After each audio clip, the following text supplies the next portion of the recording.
I am outraged at what Darren went through at the dealership with his brand new RV. I cannot warn people enough to steer clear of them. Welcome to the channel. I'm Liz. I'm a full-time RVer. I've been on the road almost 5 years. And today I'm bringing you the story of Darren, who had a bad experience at the RV dealership. But I also interviewed the owner of the dealership. I think it's going to be more than a little interesting to hear both sides of the story. This is my first camper that I've owned. It is 44 feet long. I usually go big or go home on things, so I thought if I'm going to do this, I might as well go big. The sales process was very quick, very easy. You know, they were very quick to respond to communications and questions that I had. A friend of mine has been camping for probably well over a decade, had helped guide me through this process a little bit, made sure that I knew some questions to ask. The dealership was very kind and very quick to answer all of those questions. My name is Stacy. I'm the owner of Unlimited RV. We're based in Kansas City. We're based at Lake of the Ozarks. Got my sidekick here today, Jason, my service director. He and I both have been working closely with Mr. Wander on his Riverstone, just making sure we're listening and doing everything in our power to take care of him. So we set up, I believe it was like April 23rd, to go and do a walkthrough and a pre-delivery inspection and do all the paperwork and write the check and take delivery. But at that time, with the walkthrough, I discovered some issues. So I was asking questions. Obviously, I had done my research. I had found out as much as I could about the unit. While we were walking through, I was basically asking for confirmation. Hey, this has a residential fridge, 12-volt fridge, correct? And I was told, no, it was propane powered. So I asked, what specifically the water heater on my unit had, if it was a combo, if it was electric. And I was told that it was a tank electric water heater. Turns out it's a propane tankless water heater. After I had a couple of questions like that and received information back that I knew was wrong, I decided to just kind of end that walkthrough that day. I just kept thinking, if I didn't have a friend who had been RVing for a decade, if I hadn't done all of my due diligence and looked into these issues, I would have had some horrible misconceptions on what I was buying and what I was getting. And I grew increasingly angry at the dealership for essentially them not knowing what they were selling and passing along bad information to me. So I was not there with him on the first walkthrough. I was honestly unaware that he had a second walkthrough. Generally how it works at RV dealerships is the PDI person, the walkthrough person, tends to be a newer person. So certainly they're not my most senior tech. My most senior tech is doing deeper troubleshooting. Since that walkthrough was done, we've actually made some changes with our PDI walkthroughs, both training as well as just some full change outs of some team members, some folks that we just wanted better service out of. But there's certainly room for improvement. We definitely want continuous improvement in what we're doing. And so a week later, I requested and was granted a second walkthrough with a technician who was supposed to be more familiar with the rig. That walkthrough only went marginally better. Towards the end of April, I did get to bring the unit home. The very first night, I had it hooked up to shore power next to my home. Right away, I kind of noticed a few things were off. One of those things was the microwave. I opened up the microwave to heat something up, and it appeared as if when they were doing a pre-delivery inspection, they had run the microwave with nothing in it besides metal. And so there was some arcing inside the microwave, some ashes, some burn marks. So the microwave did work, but obviously it wasn't something that I wanted to accept. And I knew from talking to friends and doing my research that there would be some small problems, from the start. I had reached back out to the dealer just asking. I have a small list of adjustments that I would want done. Who could I contact? And the dealer never responded. My salesperson, who had been there for a very long time, he has been salesperson of the month several times. His name's up on the wall. He told me, if you ever have any questions, do not hesitate to reach out. I have sent him text messages just asking very politely, hey, who in the service department can I reach out to? I received nothing back. I sent him emails. I received nothing back. I called. I received nothing back. I really felt as if once they had the check, they felt as if their responsibility of providing me with any information or service was over. it appeared as if they just didn't care after that. Devin, his salesman, was at a funeral when the text came in. We can give Devin some grace that day, that time, certainly. The days following, it's my understanding, Darren sent Devin an email. He did not respond. I've already talked to the sales manager. I've already talked to Devin about it. I've already talked to the sales team. Unacceptable. I tried to submit a service ticket using the dealership's online form. I even got an email back stating that they received my request for service and that someone would contact me. And I never received a return communication. He emailed our system. That system goes to me. That system goes to Jason. That system goes to the service manager. That system goes to the service writer. We did not respond in a timely fashion. He actually said yesterday, I thought I would have got a call in a day or so. He did not. The customer service doesn't end after the sale, but it definitely fell short here. We've got some new faces. We've got some new systems. We've had some toe stubbing that we're working on. We're taking our medicine, Liz, as the highest rated dealer in the city, top selling dealer in Missouri, a top 50 dealer, no less. We're not perfect. The service department, they don't have to service it if they don't want. It's not like the automotive industry that if you buy a Chevy, you can go to any GM service department and they will fix it under warranty. Unfortunately, now I feel as if I'm tied to this very bad service department while I own this rig, and it's not a great feeling. Why do we get more work than other dealers, especially big box dealers? A, we'll work on someone's camper even if they didn't buy from us.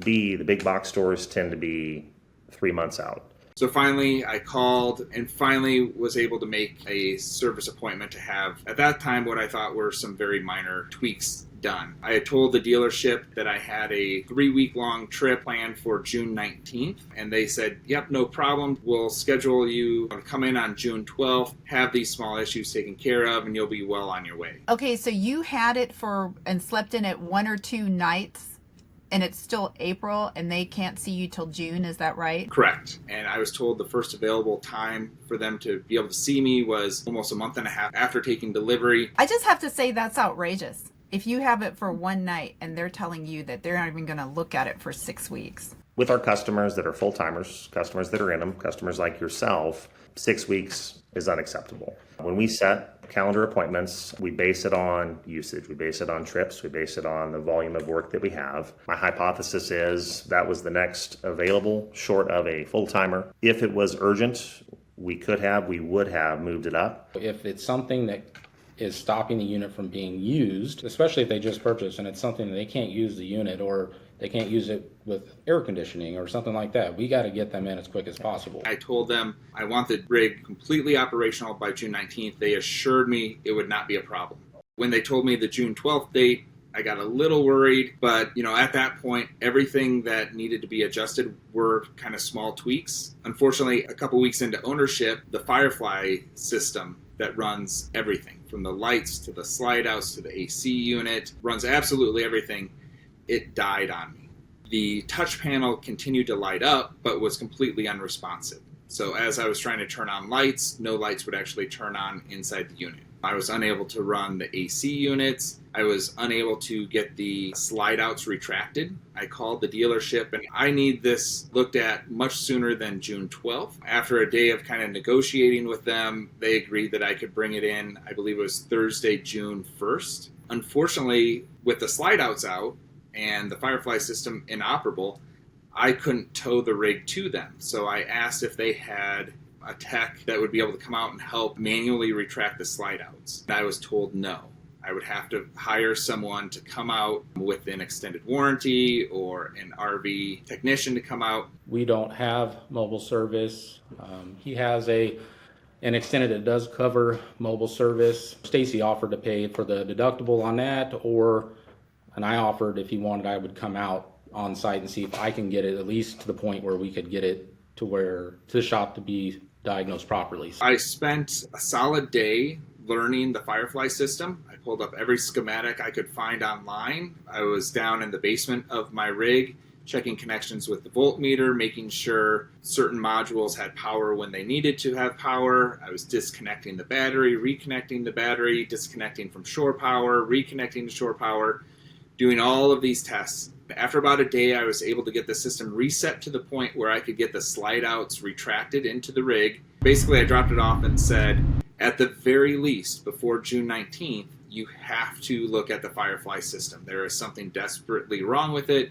It does not work. The lights won't work. I showed them plenty of videos, and I emailed them the videos of the Firefly system not working, and they assured me that they would get it taken care of. 2 weeks later, around June 14th, I received a phone call from their service department asking if the keypad on the exterior of my rig had ever been replaced. I could never get it to turn on. Anyways, the service department called and asked if I had ever gotten my keypad fixed because a part showed up. But their records showed that the work order for that keypad had been closed out and they had completed the work. I made mention of, I'm not sure if it's been fixed because my RV had been sitting on their service lot for the past 2 weeks. And then they changed their tone. Oh, they were sure that everything was taken care of. It was all fixed. If they're calling and not even knowing that my rig is sitting on their lot, if their work orders were showing completed, but then parts were showing up, I really had some questions about their warranty service and the overall service and how they ran their business. Yeah, I dropped off May 22nd, at which time we jumped in on it. Things only got worse from there. So I started asking for confirmation that all of my issues had been addressed, especially the Firefly. I started texting the owner of the dealership that I bought, and he said he would get back to me within a day and confirm everything. I did not hear back from him. So I started calling and texting again. He sent me a text saying that my rig was in one of their bays and everything was going to be taken care of. I followed up the following day, and at that point I was told that my Firefly unit was inoperable. And I just kind of had to roll my eyes and laugh because that was the first thing that I told them about. That was why the rig went to them. Here they are 2.5 weeks later, and they're just now telling me that they don't believe that it works. So that was very frustrating on my end. There was a pretty hefty list of punch items, over 20 punch items. But the main one was that Firefly system. I mean, it's the brain of the camper. Like many electrical gremlins, it was intermittent. It was an intermittent issue. They could not get it to repeat. Thus, initially, Firefly, really didn't have a lot of direction for us, did not want to replace any significant hardware. We did address the other items. Then things basically got worse. I was about 4 days out from my departure date for my 3-week trip. I spent the next week making multiple phone calls every day to Firefly, to Forest River, and to the service department that had my RV, just trying to reinforce that, hey, this is a brand new rig, and all I'm asking for is it to be operational. It doesn't have to be perfect. I just want to be able to take it on the trip. June 19th came and went. I did not have my rig back after, I think it was about June 21st. Firefly was willing to overnight a G12 module to the service department at a cost, of course. But at that point, I was starting to lose out on deposits that I had made for my trip, dates of when I was telling family and friends that I would be in their area. I just had to, pony up and pay for. We got the G12 module installed, swapped out. Everything began working again. We knew we had a June 16th trip coming up. Darren was very clear about that. We missed it by 3 days. Actually, yesterday, after you and I connected, I talked to Darren briefly. It was a great conversation. Actually, apologized to him. I was only 3 days late departing on my 3-week trip. At that point, I thought, I'll finally get to enjoy the RV life that I'd always dreamed of. Unfortunately, then the first night came. So I take my shower, I go outside, I open up the doors to the basement to kind of organize all of my belongings underneath the rig, and I discover a huge pool of water. It looked like it was seeping out from one of the walls. I started unbuttoning things. After about an hour of investigation, I discovered that there was a major crack in the drain pipe of the shower. The next 12 hours or so, I was troubleshooting that.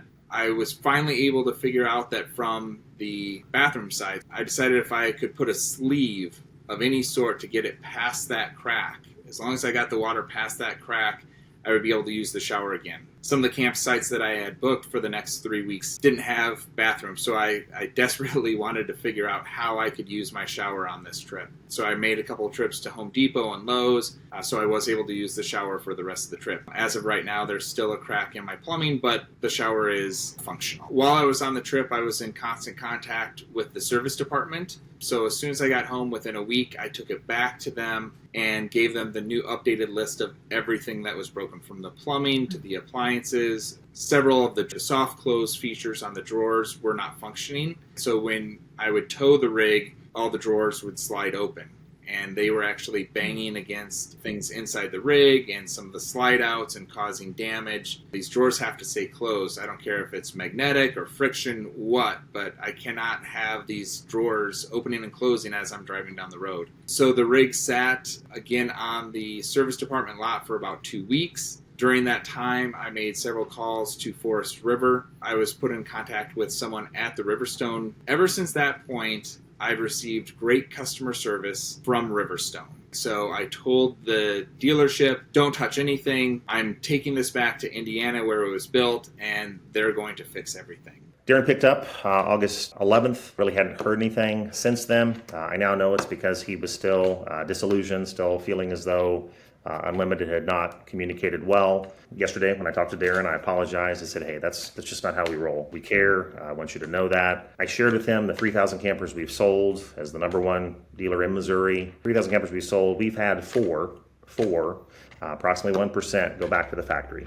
At least if I take it back to the people that built it, maybe I'll get some sort of resolution. In October, I will be heading to Indiana. It's about a 10-hour drive, but I have a 1-week stay at Riverstone so that they can address my issues. My hope is that Riverstone steps up, takes care of everything, and I can put all of this behind me. All the issues that I've experienced seem to be something that would be fairly easy to avoid. Just a little bit of effort into engineering and quality assurance would go a long way in a lot of these rigs. I would recommend anyone who's buying anything this large and this expensive to almost spend the night in it on the RV lot before they even bring it home. You may have heard me talk about inspections, getting an inspection on a new one. If you had to do it all over again, would you have gotten an inspection? Absolutely, yeah. It's funny that you bring that up. I have seen your videos talking about making sure you get the inspection. I thought I had done my due diligence. I had printed out all the things that I wanted to look at pre-delivery. I tested them out. I had my friend with me who had been RVing for 10 years. We thought we looked at everything. There is a great value in hiring an actual professional. Obviously, I thought I knew what I was doing. I didn't. And now I think back every day, like how many of these things could have been avoided had I hired a professional instead of me just doing the research and trying to figure it out myself. So, please listen to Liz when she says, hire a professional and have an inspection done. The dealership that I purchased from is Unlimited RV in Independence, Missouri. They're on the northeast corner of Kansas City. I cannot warn people enough to steer clear of them. They have horrible communication. I'm done dealing with Unlimited RV. I'm confident in Riverstone. I'm confident in Unlimited. We're going to get Darren squared away. We're going to take care of him. And I look forward for a future moment for Darren to reconsider. We've already learned a ton from this. We're going to continue to learn from this. That's what we do. I'd like to apologize. Darren, I appreciate your business. I look forward to working with Riverstone, working with yourself to get your camper to your expectations. And I want to invite you back. I want to invite you back to Unlimited. I know currently your state is not there, but we want to serve you. We want to serve you with your factory warranty, with your extended warranty, with your lifetime warranty, and just keep you camping, keep you having fun. I think it's awesome that Stacy, the owner of the dealership, was willing to go on camera and share his side of the story. After I reached out to him, he called a staff meeting. He went over the entire timeline of Darren's situation. He took this whole thing very seriously. Hopefully they really will use this as a learning experience and do better. I feel like I'm starting a revolution in the RV industry by shining a light on dealerships and manufacturers that could to do better. I feel like this is how we can bring about change. If you've enjoyed this video, please like, subscribe, and share. And I want to hear your epic stories, whether they're good or bad, and especially actually good, so that we can reward the ones that are doing it right. As always, these are exciting times to push past fear, build confidence, and live amazing.